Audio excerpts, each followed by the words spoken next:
नमस्ते. Education आणि अभिवाचन चॅनलमध्ये आपलं स्वागत आहे. अभिवाचनमध्ये आज आपण लेखिका सुधा मूर्ती यांच्या वाईज अँड अदरवाईज या पुस्तकातील बॉन्डेड बाय बिस्लरी हा भाग पाहणार आहोत. या पुस्तकाचा अनुवाद लीना सोहोनी यांनी केलेला आहे. लेखिका सुधा मूर्ती यांच्याबद्दल थोडं. लेखिका सुधा मूर्ती यांचा जन्म 1950 साली कर्नाटकमध्ये झाला. त्यांनी कम्प्युटर सायन्समध्ये एमटेक केलेलं आहे. टेल्को कंपनीत त्या पहिल्या स्त्री अभियंता आहेत.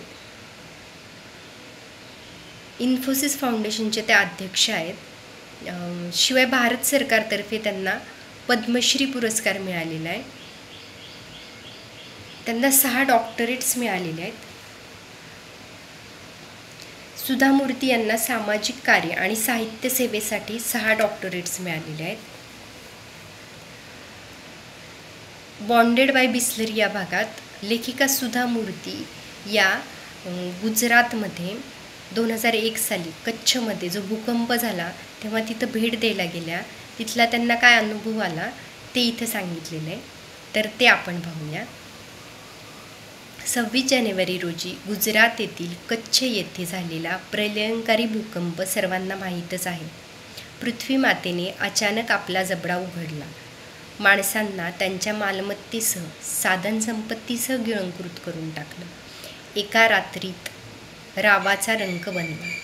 पण कच्छी लोकांचं नीतिधैर्य अफाट, खरोखरच वाखाणण्याजोगं. त्यांनी या संकटाचा धीरोदत्तपणे सामना केला. विस्कटलेलं आयुष्य पूर्ववत आणण्यासाठी त्यांची अजूनही धडपड चालूच आहे. भूकंपग्रस्तांच्या सुटकेसाठी मदतीसाठी चाललेल्या प्रयत्नांमध्ये प्रसारमाध्यमांनी अत्यंत महत्त्वाची भूमिका बजावली व त्याबद्दल ते खरोखरच अभिनंदनास पात्र आहेत. भूकंपाची ती दुर्घटना घडल्यानंतर केवळ काही तासातच सर्व वृत्तपत्रांचे आणि दूरदर्शन वाहिन्यांचे प्रतिनिधी घटनास्थळी पोहोचले आणि त्यांनी दुर्घटनेचे सविस्तर वृत्त जगभर प्रसिद्ध केले. भारताबरोबरच जगभरातून या दुर्दैवी माणसांकडे मदतीचा ओघ सुरू झाला. TV बातमीदारांच्या व प्रसारमाध्यमांच्या प्रतिनिधींच्या पाठोपाठ शेकडो बिगर सरकारी संस्थांचे कार्यकर्ते आणि सरकारी अधिकारी कच्छला येऊन दाखल झाले. लोकांनी आपलं उद्ध्वस्त झालेलं आयुष्य पुनश्च एकवार सावरण्याचा प्रयत्न सुरू केला. हळूहळू जीवन पूर्ववत सुरू होऊ लागलं. घटनेनंतर काही दिवसांनी मीही आपदग्रस्त भागाच्या भेटीसाठी गेले. लेखिका सुधा मूर्तीही गेल्या भेटीसाठी तिकडे. एव्हाना प्रचाराची धूळ खाली बसली होती. त्यामुळे तेथील खरंखुरं जीवन पाहण्यासाठी मी गेले. अखेर भावनांचा आवेग ओसरला होता आणि सत्याला, खऱ्याखुऱ्या वास्तवाला प्राधान्य मिळू लागलं होतं. या भूकंपामुळे कच्छच्या अंतर्भागात असलेली अनेक लहान लहान खेडी, अहमदाबाद, भुज या मेन रोडपासून बरीच आत असणारी खेडी उद्ध्वस्त झाली होती. बाहेरच्या लोकांना फारशा माहीत नसलेल्या या खेड्यामध्ये भेटीला जाण्यासाठी मी निघाले होते. वाटेत माझ्या जीपचे टायर पंक्चर झाले. आता त्याची दुरुस्ती करून घेण्यात थोडा वेळ तरी मोडणार होता. या कामासाठी माझा ड्रायव्हर निघून गेला. गुजरातमध्ये, विशेषतः कच्छमध्ये स्त्रियांच्या सुरक्षिततेची कधी चिंता नसते. त्यासाठी तो भाग प्रसिद्ध आहे. मी एकटीच होते, जरा कंटाळलेली होते. इकडे तिकडे पाहिलं तर काही छावण्या दिसल्या. निळ्या रंगाच्या प्लास्टिकच्या कापडाने आच्छादलेल्या त्या तात्पुरत्या उभारलेल्या छावण्या होत्या.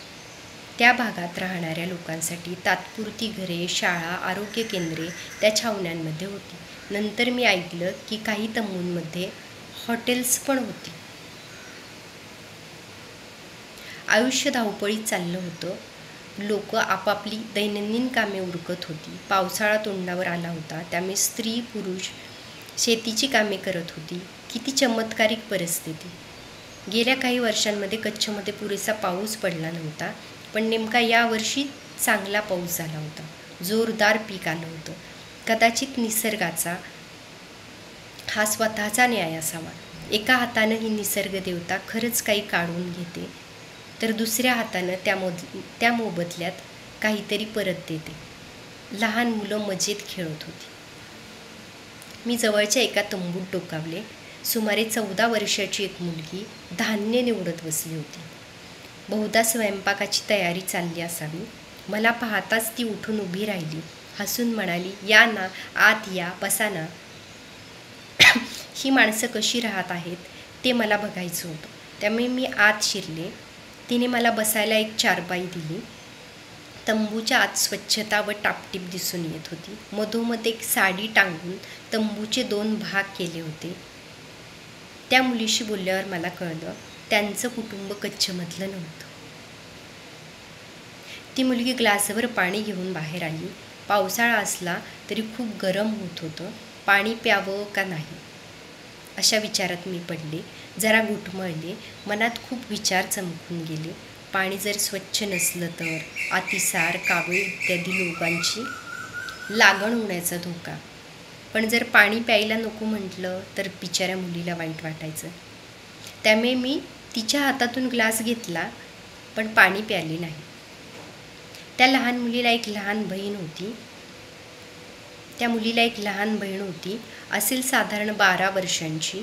बाजूला एक झोळी टांगली होती. त्यात एक लहान मुलगा झोपला होता. बाहेरच्या बाजूला तात्पुरतं स्वयंपाकघर उघड्यावरच थाटलेलं होतं. चुलीवर भाजी शिजत होती. मोठी मुलगी कणिक मळत होती. मी उत्सुकतेने विचारलं, तुमच्या भाषेवरून तुम्ही गुजरातमधले आहे असं वाटत नाही. तुम्ही कुठून आलात? छोटी मुलगी हसून म्हणाली, आम्ही गुजरातचे नाहीच आहोत, आम्ही मुंबईचे आहोत. मग तुम्ही इथे तुमच्या नातेवाईकांना भेटायला आला आहात का? नाही, आमचे कुणी नातेवाईक नाही तिकडे. हे आमचंच घर आहे. आम्ही आमच्या आईवडिलांबरोबर इकडे आलो. त्यांचं ते उत्तर ऐकून मी चकित झाले. वास्तविक असा दुर्घटनाग्रस्त भाग सोडून निघून जाण्याची लोकांची वृत्ती असते. इथे हे लोक मुद्दाम इकडे राहायला आले होते. मग तुमचे वडील इथं काय करतात? दोघींनी मला माहिती पुरवण्यासाठी उतावे झाले आहेत असं दिसत होतं. मोठी म्हणाली, माझे वडील मुंबईला माहीमच्या खाडीपाशी चर्चजवळ भीक मागायचे. चर्चच्या दारात माझी आई मेणबत्त्या विकायची. मग तुम्ही इकडे कशामुळे आलात? एक दिवस टीव्हीवर बातम्यांमध्ये कळलं, या भागात भूकंप झालाय. कोपऱ्यावरच्या दुकानातल्या टीव्हीवर दर तासाला बातम्या दाखवत होते. माझे वडील म्हणाले, चला आपण तिकडे जाऊ. मग आम्ही इकडं आलो. पण तुमच्या तिकिटांचे पैसे कोणी दिले? कुणीच नाही. आम्ही बिगर तिकीटच इकडं आलो. सगळी गाडी माणसांनी भरली होती. आमच्यासारखी खूप माणसं इकडं आली. अख्खं स्टेशन माणसांनी भरलं होतं. एवढी गर्दी होती, तिकीटं कोणी तपासलीच नाही. मग तुम्ही या भागात कसे काय आलात? आमच्या ओळखीचं कुणीच नव्हतं, पण स्टेशनपासून भुजकडे जायला खूप बसेस होत्या. परदेशातून कितीतरी स्वयंसेवक आले होते. बस खच्चून भरल्या होत्या. मग आम्ही पण एका बसमध्ये शिरलो आणि मेन रोडवर उतरलो. ही कहाणी खरी होती, पण किती विलक्षण होती. पण तुम्ही या विशिष्ट भागात कसे येऊन पोहोचलात? मेन रोडवरून आतल्या भागी असणाऱ्या खेड्यापर्यंत जाणाऱ्या अनेक जीप गाड्या होत्या. मेन रोडवर ट्रक्सचा एक मोठा ताफा उभा होता. त्यांच्यातून खूप सुमान भरलेलं होतं. ते लोक रस्त्याच्या कडेला ते सामान उतरवून ठेवत होते. ज्या लोकांकडे काहीच नव्हतं ते त्या सामानातून आपल्याला पाहिजे त्या गोष्टी उचलून नेत होते. आम्ही पण काही गोष्टी घेतल्या. रस्त्याच्या कडेला नक्की काय काय सामान होतं? खाण्याच्या खूप गोष्टी होत्या. सफरचंद, बिस्किटांचे पुडे, कपडे, गरम पांघरुणे, आणखी बरंच काही होतं. आमच्यापैकी प्रत्येकाने जमेल तेवढं घ्यावं असं आमच्या वडिलांनी सांगितलं होतं. आम्ही भरपूर गोष्टी उचलून आणल्या.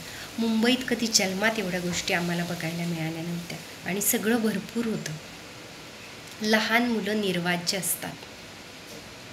ती नेहमी खरं बोलतात.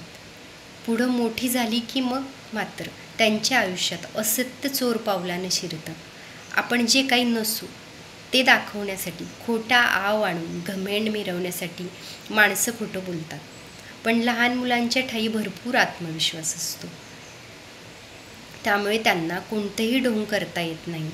त्यामुळे मुंबईच्या त्या भिकाऱ्यांच्या मुलींनी तो सर्वच प्रसंग अगदी मनापासून रंगवून सांगितला, जशी काही आठवण काढत राहण्यासारखी गोष्ट असल्यासारखं. मोठी मुलगी तर याहून बरंच काही बोलून गेली. खूप लोक रडत होते, काही वेदनांनी तळमळत होते, काही लोकांची मुलं हरवली होती, कोणाचे आईवडील हरवले होते. ते बघून खूप वाईट वाटलं. पण मदतीला सुद्धा खूप लोक धावून आले होते. डॉक्टर्स तर रात्रभर काम करत होते. काही स्वामीजी साध्या माणसांप्रमाणे कामाला लागले होते. औषधे वाटत होते. आर्मीचे लोक राहुट्या उभारण्यासाठी जमीन खणत होते. रात्री दिवसात काही फरक नव्हता. श्रीमंतांच्यात गरिबांच्यात काही फरक नव्हता. त्या मानानं आमची स्थिती खूप चांगली होती. आमचं कुणी हरवलं नव्हतं. आमचं सामान सुमान गेलं नव्हतं. कारण मुळात आमच्याकडे काही सामानच नव्हतं. ज्यांच्याकडे काही असतं त्यांना ते हरवण्याची भीती असते, पण ज्यांच्याकडे काहीच नसतं त्यांना कशाचीच भीती नसते. माझ्या आईवडिलांनी बऱ्याच लोकांना खूप मदत केली. कोणीतरी म्हणालं, तिकडे खेड्यात मदत करायला फारशी माणसे नाहीत. मेन रोडपासून त्या खेड्यांपर्यंत जीप गाड्यांनी सारखी ये-जा चालू होती. मग आम्ही एका जीपमध्ये चढलो. या गावात आलो. कुठली तरी संस्था बांबू तंबू उभारायचं सामान सुमान फुकट देत होती. ज्यांची घरं गेली होती त्या सगळ्यांना. आम्हालाही घर नव्हतं. मग आम्ही पण त्यांच्याकडून सामान आणलं. कधी कधी तर माझी आई एका रांगेत उभी राहायची, माझे वडील एका रांगेत उभे राहायचे. मग आम्हाला दुप्पट सामान मिळायचं. तुमच्याकडे काय काय आहे? खाण्याचं सामान पुष्कळ आहे. आम्ही रोज पोटभर जेवतो. काही लोकांना रांगेत उभं राहायला जमत नव्हतं, त्यांनासुद्धा आम्ही आमच्यातलं देतो. उपाशी पोटी राहणं किती कठीण असतं हे आम्हाला माहीत आहे. तुम्ही याच ठिकाणी येऊन का बरं स्थायिक झालात? मुंबईत माझ्या वडिलांना दम्याचा त्रास होता. त्यांना अनेकदा श्वासही घेणं कठीण व्हायचं. आमच्यावर उपाशी राहायची पाळी यायची. दूषित हवेमुळे असं होत असेल असं कुणीतरी म्हटलं होतं. ते खरं असावं, कारण इथं आल्यापासून त्यांची प्रकृती व्यवस्थित ठणठणीत आहे. कारण येथील हवा दूषित नाही ना. शिवाय आता आम्ही इथे आमचं घर बांधलंय, त्यामुळे मग आम्ही कायमचं इथेच राहायचं ठरवलं. तुमचे वडील इथे काय करतात? अजून भीक मागतात? नाही, आता आम्ही आमच्या पायावर उभे आहोत. जवळच्या शेतात ते मजुरी करतात. त्यांना दिवसाला 100 रुपये मिळतात. आई पण तेच काम करते. दोघांचे मिळून दुप्पट पैसे मिळतात. आम्ही सुखात आहोत. हा भूकंप म्हणजे आमच्या दृष्टीनं वरदानच आहे. मग तिने तिच्या बहिणीला चहा करून आणायला सांगितला. बरोबर बिस्किटही आणायला सांगितली. मला कोणत्या कंपनीचा चहा आवडतो असं जरी तिने विचारलं नाही, तरी तुम्हाला कोणत्या कंपनीची बिस्किटे आवडतात असं मात्र तिने आवर्जून विचारलं. तुमच्याकडे वेगवेगळ्या प्रकारची बिस्किट आहेत, मी म्हटलं. तिनं पडदा बाजूला सारून आतमध्ये विविध प्रकारच्या बिस्किटांचे पुडे, बिस्लरीच्या बाटल्यांची खोकी, भांडी कुंडी, स्टीलच्या ट्रंका आणि कितीतरी गोष्टी होत्या ते दाखवलं. भूकंप झाला त्या दिवसापासून इथे आम्ही बरेच जण बिस्लरीचंच पाणी पितो. बहुतेक कुठून तरी परदेशातून जहाज भरून बिस्लरीच्या बाटल्या इकडे आल्या आहेत. मी तुम्हाला मगाशी प्यायला पाणी दिलं ना, ते पण बिस्लरीचंच आहे. मी ते पाणी समाधानाने प्यायले.